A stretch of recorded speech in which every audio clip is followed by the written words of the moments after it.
Good morning, student. Our same chapter, Geography, chapter number 1, Environment, and our new topic is Hydrosphere. In previous lecture, we learn about lithosphere,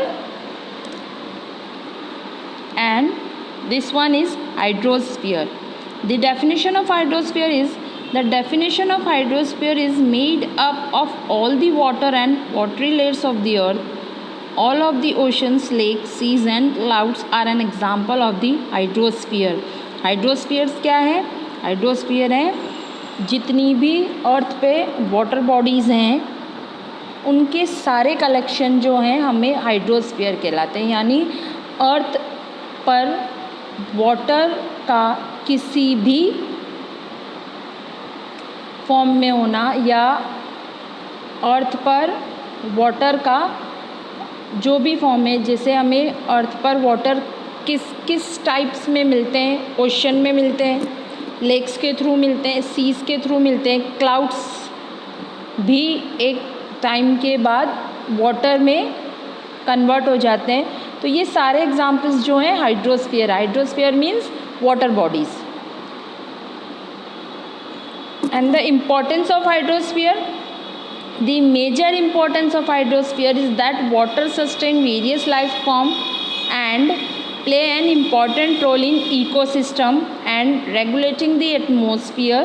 Hydrosphere cover all water present on the earth surface. तो importance क्या है hydrosphere की? तो hydrosphere की importance बताने की शायद ही ज़रूरत है, क्योंकि कितना नीड है हमें वाटर हमारी डेली की रिक्वायरमेंट के लिए, हमारी इवन हमारी लाइफ के लिए। हाइड्रोस्फीयर जो है इकोसिस्टम को भी बैलेंस करके रखता है, क्योंकि इकोसिस्टम में plants, animals, humans, even soil, ये सारी चीज़ों के लिए वाटर जो है बहुत नीड है। और जब तक एक ये सर्कल मोशन चलता है, जैसे हमने देखा था बायोस्फीयर जो है हाइड्रोस्फीयर, लिथोस्फीयर एंड एटमॉस्फेयर से मिलता है। यानी उस बायोस्फीयर में भी जो एक पोर्शन है वो हाइड्रोस्फीयर का है, यानी वाटर का है। तो जिस तरह हमारे बायोस्फीयर को हाइड्रोस्फीयर अगर निकाल लिया जाए उस बायोस्फीयर में से, ये जो हमने देखा था सर्कल, ये बायोस्फीयर था, ये एक पोर्शन और ये एक पोर्शन जो था, एक था लिथोस्फीयर का, एक था हाइड्रोस्फीयर का, एक था एटमॉस्फेयर का। तो एक अगर हम ये हाइड्रोस्फीयर इसमें से निकाल लेते हैं तो ये सिस्टम नहीं बैठेगा, ये ऑल थ्री मिलकर ही बायोस्फीयर बनाते हैं। ठीक है, नेक्स्ट देखते हैं। हम ये देखते हैं कि हाइड्रोस्फीयर जो है हमें अर्थ पे किन किन टाइप्स में मिलता है। तो लेक की टाइप्स में मिलता है, सी वाटर है, हमारा ओशन करंट्स है, सीज आइज है, वेव्स है, वाटर है, ओशंस है। तो ये सारी टाइप्स है हमारे पास वाटर्स की। अब हम कुछ सिस्टम देखते हैं। ये देखिए, ये जो सिस्टम है हमारी अर्थ पे जो वाटर आता है, जैसे हम आजकल बात करते हैं कि वाटर कंजर्वेशन करना चाहिए, क्योंकि जो यूजेबल वाटर है वो अर्थ पे बहुत कम है।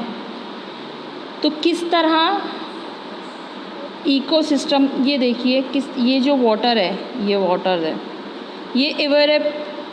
एवोपरेशन के थ्रू ऊपर जा रहा है। ठीक है, प्लांट से जो ट्रांसपिरेशन होता है वो भी ऊपर की तरफ मूव करते हैं। अब ये जो ट्रांसपिरेशन, ये एवोपरेशन होता है, ये चेंज होता है कंडेंसेशन में। कंडेंसेशन यानी ये जो भाप बनकर ऊपर उठती है, ये ऊपर उठने के बाद जैसे ये एक साथ जमा होने लगते हैं, ये एक साथ मर्ज होते हैं, ये जितने भी इवोपरेटेड जो उठती हैं ऊपर, तो ये इवोपरेशन में ये जो ओशन का, लेक का, अदर वाटर बॉडीज़ का जो वाटर है इवोपरेट होता है, गर्म होके जब भाप बन के ऊपर की तरफ उठता है, इवोपरेट होता है। तो ये जब ऊपर जाके जितनी भी भाप होती है ये मर्ज होती हैं, कलेक्ट होती हैं। और कलेक्ट किस में होती हैं? ये क्लाउड फॉर्म में कलेक्ट होती हैं। अब जब ये कलेक्ट होती हैं और होने के बाद जब ये ठंडी हो जाती है, यानी ऊपर उठने के बाद इसका क्लाउड में कन्वर्ट होना, और इन क्लाउड्स का धीरे धीरे, क्योंकि ये एवेपोरेशन क्या है, गर्म है, गर्म जब सन की हीट इस पर पड़ती है तो पानी गर्म होता है तो वो भाप की शक्ल में ऊपर की तरफ उठता है। तो जब ये ऊपर की तरफ उठता है तो ये गर्म होता है, गर्म होके ये मर्ज होते हैं, मर्ज होके धीरे धीरे ये ठंडे होने लगते हैं। तो ये जब ठंडे होके हैवी हो जाते हैं, तो ये जब ठंडे होना, क्लाउड बन के उनका कोल्ड फॉर्म में आना, ये कंडेंसेशन कहलाता है। क्या कहलाता है? कंडेंसेशन कहलाता है। अब जब ये क्लाउड इतने ठंडे हो जाते हैं, अब जितनी ज़्यादा ठंडा हो जाएगा तो ये ज़्यादा हैवी हो जाता है, ज़्यादा बल्कि हो जाता है, और जब ये हैवी हो जाता है, बल्कि हो जाता है, तो ये वाटर ड्रॉपलेट्स की शक्ल में अर्थ पर दोबारा आ जाते हैं, और इसे हम प्रेसिपिटेशन कहते हैं। देख लिया, इवेपोरेशन, ट्रांसपिरेशन, देन ये मूव हुआ कंडेंसेशन, दोबारा से ड्रॉपलेट्स की शक्ल में अर्थ पर आना, प्रेसिपिटेशन। यानी ये क्या देखा हमने, यहीं से वाटर उठा, इतना सारा फॉर्मेशन हुआ, और वापस से इस वाटर का अर्थ पर दोबारा ड्रॉपलेट्स के थ्रू आ जाना, ये वाटर साइकिल कहलाता है। आप इसे वाटर साइकिल कह सकते हैं, या आप इसे हाइड्रोलॉजिकल वाटर साइकिल भी कहते हैं। ठीक है, इसे वाटर साइकिल भी कहते हैं या हाइड्रोलॉजिकल वाटर साइकिल भी कहते हैं। ठीक है, तो ये हुआ आपका हाइड्रोस्फीयर। हम नेक्स्ट वीडियो में हमारे एटमॉस्फेयर को क्लियर करेंगे। एटमॉस्फेयर के साथ biosphere and what is ecosystem भी हम हमारे नेक्स्ट वीडियो में क्लियर करेंगे।